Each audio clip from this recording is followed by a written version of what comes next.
Hi, everyone. Today's lesson is going to focus on children's needs and parenting skills.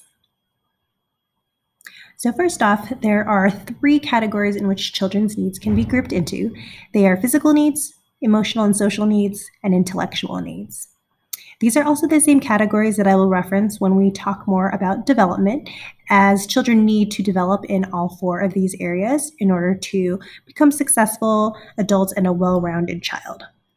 When it comes to children's needs, if children do not receive any of those basic needs within each of the categories, they may lag behind other children in overall development. In other words, children may become deprived. And deprivation or being deprived is the lack of critical needs and encouraging environment that are essential for physical, emotional, and intellectual well-being.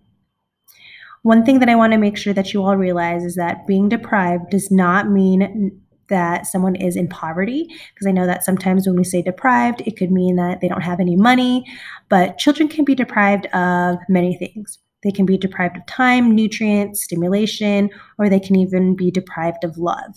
Just keep in mind that deprivation can mean the lack of any critical need, not just being in poverty or having the lack of any type of economic stability. When it comes to physical needs can include anything from food, clothing, and shelter.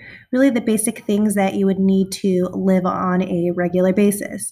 So clean clothing is essential, having a safe and clean place to call home, and having regular health and safety checkups. This could be anything from going to the doctor regularly for annual physicals, car safety, having a car seat, booster seat, making sure that you wear your seatbelt, having safe toys and a good home environment. So just making sure that there's no choking hazards for little kids, that there are, baby-proofing materials set in place, like the little plugs inside of electrical outlets so children don't put their fingers into them. And also location of children. That really just means making sure that you know where your kids are, knowing who they hang out with, who's watching them, and if they go outside, just knowing where they are and that you can keep tabs on them at all times. Emotional and social needs just means being safe, loved, and cared for. And when it comes to social needs, learning how to make friends and get along with others. That is definitely essential, especially when kids are really young, just so they know how to communicate with others and they learn to work with others that are the same age as them. It also means giving our kids love, support, and really showing concern and opportunities for growth. So letting them explore the world on their own, giving them hugs and kisses, giving them attention, communicating, and really listening. So really nurturing your children kind of serves through that emotional piece. Showing restraint is another aspect of meeting emotional and social needs, knowing that it's okay for kids to make mistakes because it is a part of the growing and learning process. We will talk a little bit more later about overprotective parents, some that are overattentive, some that may be both, and a lot of times that may have an effect on their child's emotional growth, and we will talk about that and explain why that is in a later lesson. When it comes to intellectual needs, this is definitely an area that is really crucial, especially within the first year of life. Stimulation, brain stimulation, and the opportunity to learn about the world and become educated is huge, just to give children exposure to the world and so they become familiar with what they have to deal with when they're outside of the home. The brain does undergo a lot of growth during the first year, as I've mentioned, and infancy, from birth to 1 year, can be a time of constant learning as long as a baby is given the opportunities to learn. So here is a short video we will watch just with the importance of cognitive development. This morning in The Modern Parent, cognitive development encompasses a child's working memory and attention. Now, it's crucial when your child is younger to make sure they develop those skills for later in life. So we headed on over to the experts at the Children's Workshop to see how we can help. Cognitive development provides children with the means of paying attention to the world around them. When we think of the general development of children, we tend to categorize development into different types. So we have physical development, social and emotional development, but I think sometimes what we think differently about, especially as parents, is cognitive development. And when we think in terms of cognitive development, what we're really talking about is how is your child thinking about the world around them. Our earliest experiences really do shape and mold the rest of our lives, especially in terms of brain development. So the older that we get, the less our brain has the ability to adapt and to change. And research actually shows us that before or by age 3, a child's brain is making 700 to 1,000 connections per second. So everything that they're really exposed to in those early years really can impact the rest of their lives. Cognitive development encompasses a child's working memory. When we think about specific skills that we would cap under the term cognitive development, we're really thinking about, how is the child able to think logically? How are they able to use cause and effect to solve a problem? Their memory, their ability to use their memory to sustain their attention. This skill can be compared to a child's air traffic control. As adults, we tend to always be multitasking because we have a lot of things going on, but it's important for children to learn how to tend to a task and how to stay focused. And we can support that as parents or teachers by eliminating the amount of distraction around a young child. That's one way to really promote focusing on one thing at a time, finishing an activity or finishing a task before you move on to the next. We want to make sure that the materials, even the toys in your home, are, they're age appropriate, but we're also not creating a situation where the child is bored. So challenging your child just enough to sustain their attention, but also to spark curiosity and really get them to be thinking about things in a different way. An open line of communication with your child is so important. We always say it's important to talk to your kids, right? At any given time, but you also really want to share the joy of an accomplishment.